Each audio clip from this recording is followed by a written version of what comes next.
Safety is everybody's responsibility. So you have to learn. It's like you're going to live in a place that's highly exposed, and you say, "Oh, it's the government." Yes, government has its own responsibility, but as an individual too, you owe yourself that right. If you see the Afri-Lamb fire that happened recently, people were jumping from up, like Yes. manager. It didn't matter if you were the head of the department, if you were the GM. So we have to set our priorities right. Understand that when we don't do the right thing, the impact will be grave. It's like when they Yeah. say Nigeria happened to you or let's Africa happen to you. We have to stop that. So there are two things that we often don't take into cognizance a lot, especially in Africa: safety and security, especially in the workplace, right? Sometimes it looks like we're not even prepared. Everything is always, when it happens, we react. We are always at the reactionary end. First off, we need to fix that one. But how do we prepare ourselves, at least in terms of safety and in terms of security? Okay, so I tell people my own definition: safety is the mother of everything. So people say security, but I tell you, safety as defined is the state of being free from harm. So your being free from harm can be physical security, which we see more of the safety we see, occupational health and safety, can be cyber security, can be security in terms of you see the armed issue like maybe kidnapping, terrorist attack, homicide, or whatever violence you see around. And so it can be maybe information security because now you have our information everywhere now, and before you know it, information is gone, and you're like, how did this information leak out? And it's affecting you, maybe your health record or whatever record information. Sometimes you see government stamp something, and people are sharing like, how did this information from the DG get out? So the thing is, the question is, where do we start from? Am I correct? Yes, yes. Okay, so we have to first of all understand the risk that we're exposed to. We are not there yet. We are just about the money and survival.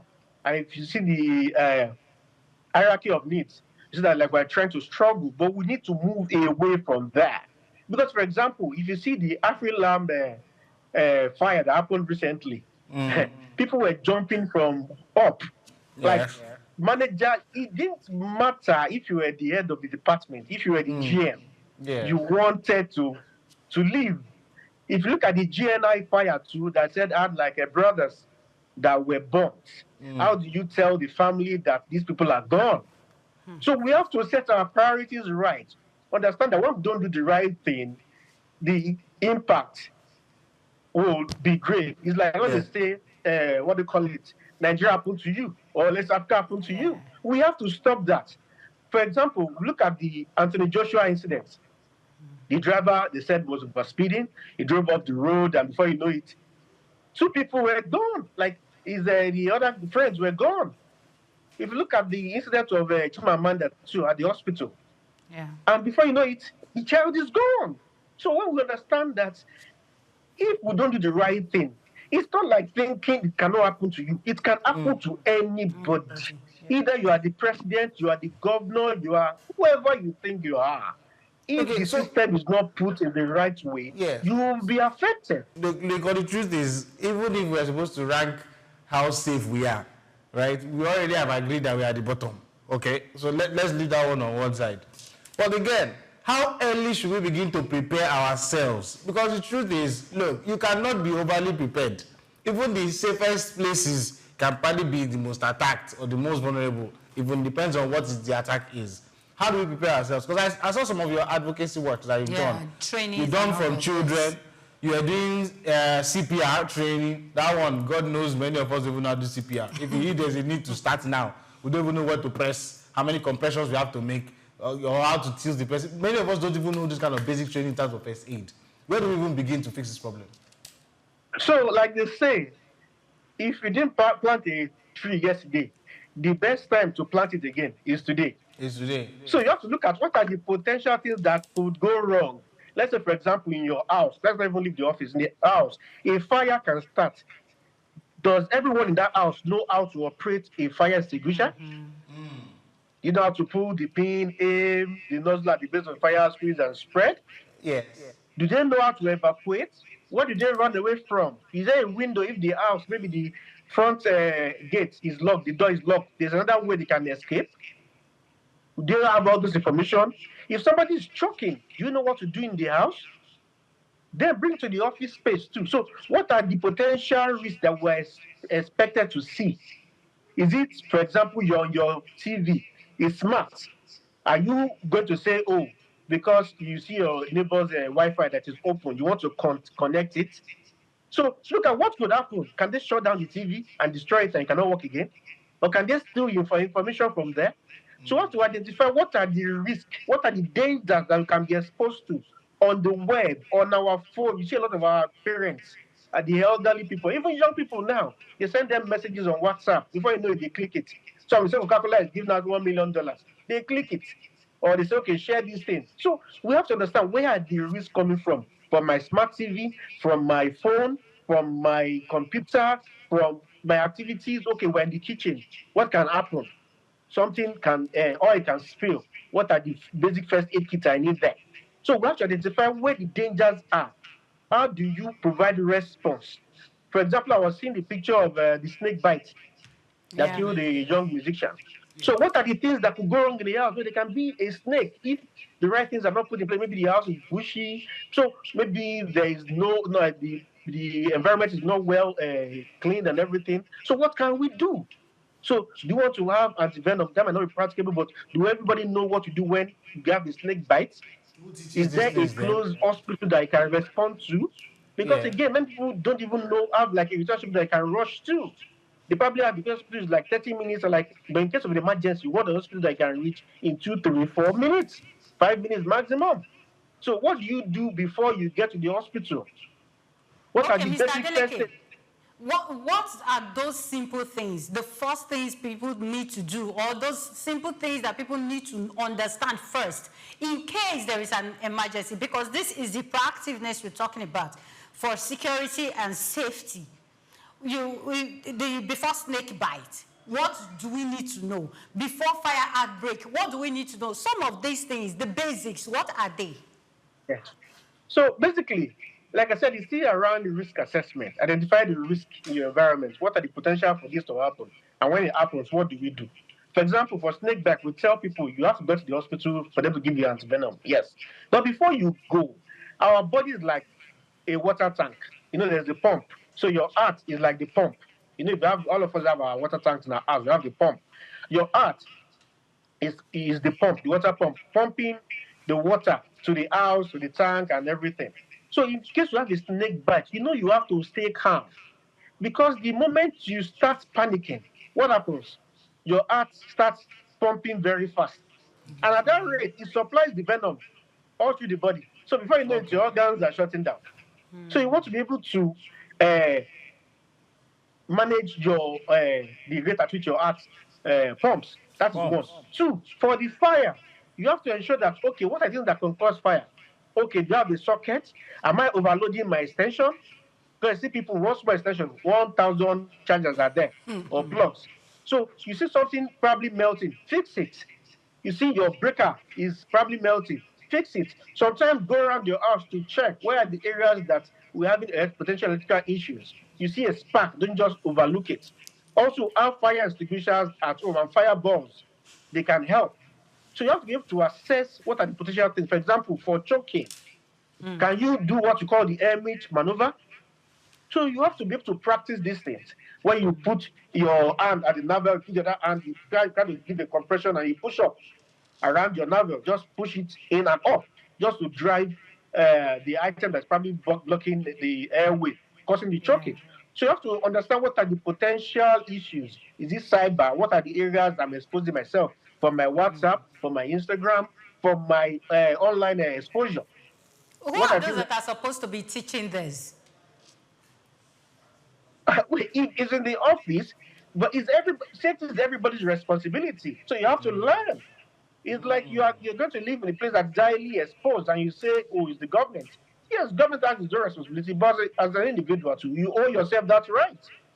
Because, for example, if there's a medical case in your house, before anybody comes, it's you that will respond. In the office, yes, management has responsibility to ensure that everybody in the organization is safe. That's why for the AfriLab fire, the blame will come to management.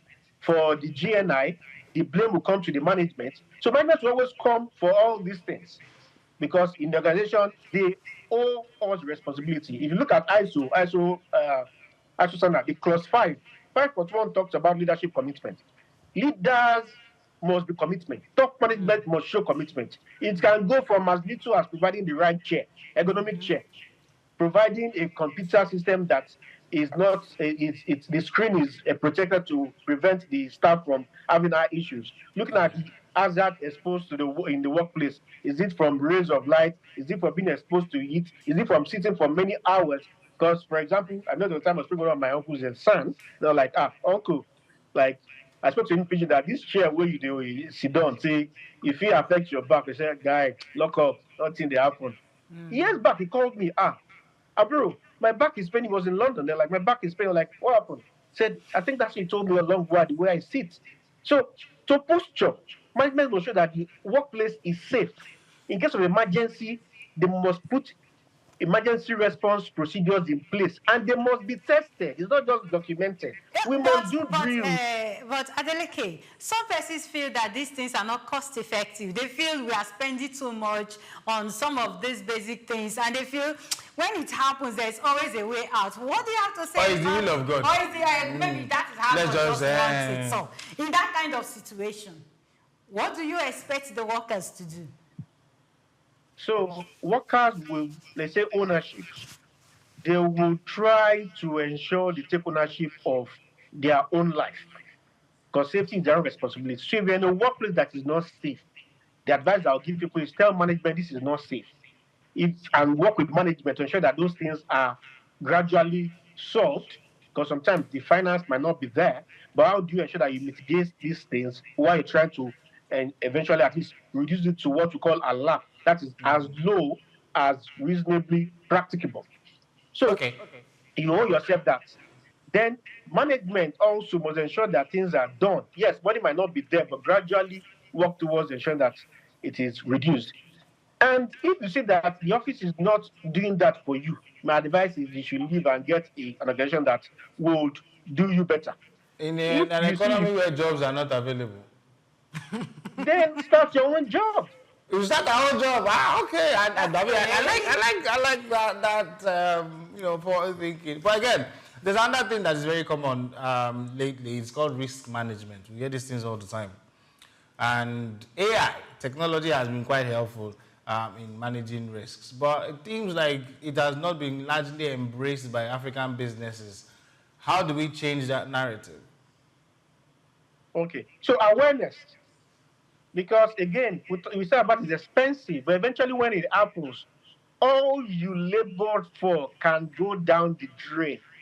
So how can we ensure that we solve this in regard? Because safety is still a new thing.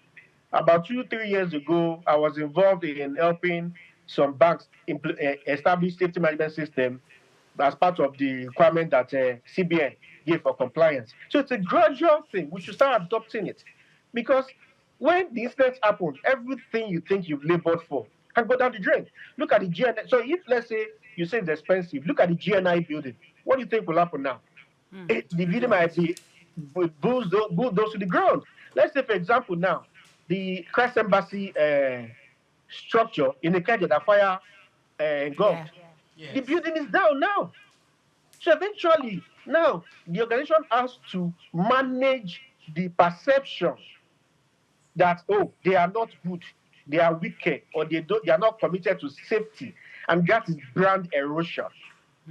That's why we tell people that, would you prefer to work with a multinational, like an ExxonMobil, or will you prefer to work with Nigeria? Be like, no, let me work with a multinational. Why? Because safety and security is taken as priority. Okay, so tell us about the kids and teens club that you created sometime in 2020. And, I was wondering, because you started training children on safety already, how are they accepting it and how can more children get to know about it? Okay, thank you very much. This started during COVID when you see a lot of kids were scared, what would happen, am I going to die? They're locked in the house. And I felt, okay, how do we engage them? We started online. And glory be to God, we have people from all over the world, the UK, the US, Nigeria, everywhere joining. And you see the kids were enthusiastic to join. And after, when COVID was off, we also took it to schools. And you see, every time we go to the schools, the kids are happy, they are joyous that the schools always tell us to come back. Eventually, we started it like open to everyone. And you see, there was a day I was going on the street and a young girl jumped up. I wanted to give me a high five. Like, who is this lady, this young girl? I just said, okay, let me just give the high five. I said, the uncle, he came to our school, he talked about fire safety. And when fire happened, it saved my life, that of my family. I'm like, wow, this gives me joy. So the acceptance is there because safety is not boring. It's fun. And in the event that something that happened, that I mean an unsafe incident happened, they are already prepared because what you are not prepared for, when it happens, you don't even know what to do. You can be a casualty. But when you are prepared, you've done drills. Because these kids, for example, the kids club and the teens club, they do practical to see their response. For example, I see people, HR staff tell you they can't even know, they don't even know how to use a fire extinguisher. I'm like, how? And people in our club already know how to use a fire extinguisher. They know if your clothes catch fire, they know like you have to drop down and roll, cover your face. And even adults don't know this. And these are basic Yeah. things. So these are things we learn. So for information, people that want to probably join can contact us at 08098425630 and send us an email too at consult@safesmartafrica.com. Consult at Okay. safesmartafrica.com. So from there we can take it there. Or club, or club But at but again, I know where when you're trying to push a campaign and people are just, I don't know, maybe resistant. For example, we've tried to get motorcycle operators in local parlance, Okada, to wear helmets. It's basic. You just said it, like it's basic for safety. Unless we started catching them and impounding their vehicles, many of them will not do that. At some point, they did it for a while voluntarily. Now you can go back and you will not see anybody use a helmet. That same behavior is what we also carry out even in our workplaces. People will always want to be told to do something before they know that, oh, this thing is wrong or this thing should not be done. Why do we have that kind of penchant for laissez-faire behavior in Africa? Thank you very much. I think, from my own thought, I think I view that as because our management is weak. So when I say management, I look at the enforcement agencies, the government. They try, and at the time, they probably relax. If I take you down memory lane, it was during BRF, that is Governor Babatunde Fashola, yes. Fashola's time, yes, in Lagos, that we all started using our seatbelts. I know Yeah. growing up, if you're using seatbelt, people usually see you as a weakling. Also, if you're driving and you are going at a very slow miles per hour, people say, do you want to sleep on the road? People drive at, they say, I was at 120 kilometers per hour. It's like a bragging right. Yeah. I'm strong. I don't use seat belts. It's babies that use seat belts. So if government is ready and they enforce all these rules, you know, there was a time on Chamberlain Bridge last year, they said there were cameras and the speed limit was 80 kilometers per hour. But now I drive on Chamberlain Bridge, I see people driving as if they are going to hell. And I'm like, is it that the cameras are not working? Why Or hell? government is Heaven not. at least. Which Adeleke. heaven, though? Highway to You should have hell. said heaven at least. Somebody wants to commit suicide by driving at that speed. That's a journey to hell. Yeah, because you ask yourself, because I always assess it. What could go wrong? Can something puncture your tire and your car will somersault? How fast? I'm always looking at the risk, a lot of things. And if you're not prepared, like for example, the Anthony Joshua incident, if the guy was not over speeding, the impact would have been limited because that is a bulletproof, a armored car. And armored vehicles are very heavy. Yes. So for it to drive that impact that much, that means the speed is high. So your reaction will be slow and will be poor. So that is why it is essential that, like I said, government enforce. Even if you go abroad, if government was not enforcing, for example, if you go to, I went to see my family in London, and somebody was telling me, the driver was telling me, at this area, the camera is active. at this area the cameras are not active. So when the cameras are not active, it tries to run. I'm like, take it easy. So if government can enforce, the human nature is everywhere. But it is when you enforce these guidelines, these rules, if your workplace does not enforce your resumption and closing time, people will come anytime. Some people say I'm not coming. But because there's HR to guide, to show that things are done rightly, people will come at the right time. So until we ensure that government ensure that it enforces all these things, it's going to be tough. But if government today says, for example, tell me if Fashola was there and says all the Okada riders must wear their helmets, you tell me they will say they won't wear it. Someone that arrested the army general major, everybody will read the room. Oh, that okay, that a new mayor is in town, a new sheriff is in town. But until then, if government is not committed, will still suffer it. But the thing is that the owners of the businesses, the leaders, will suffer the consequences. And to add finally to that, look at Lekki Gardens. Do you see about them? No. The last picture I saw, the owners were in handcuffs going to court. How can you see a GM, an MD of a company, is put in handcuffs because the building that he was constructing collapsed and killed people? Even though we might say the case has not brought anything out, I'm not saying they are guilty or not guilty. It might be the action of people on site. But their project has cost life. Their brand crashed that we don't even hear about them now again. So that brand is as good as dead. And it was the number one at that time. There are people like comedian Ayo, AY, being the ambassador. They're signing top tier people, top tier celebrities. But now they're not there. You have a lot of brands that have taken up that space. Is that what you want for yourself as a business owner? Lack of safety measures. All right, thank you very much, Adeleke, for joining us on Just Africa. But before I let you go, 1 minute or let's say 30 seconds, what's the final word for Africans and African leaders? Thank you very much. Final word is safety is not a waste of time or money. It is a strategic investment in your sustainability, in your growth, and your brand reputation. For you to grow, to be sustainable, and eventually make that money, you need to invest in safety. You can manage it. However, it is key. Identify the risk, mitigate it, ensure that you can close it down as low and reasonably possible. With that, we can all build a safety smart Africa. Thank you very much. All right, thank you very much for joining us on the show. And I hope when we reach out to you next time, you'll be available to join us once more. Very much, yeah.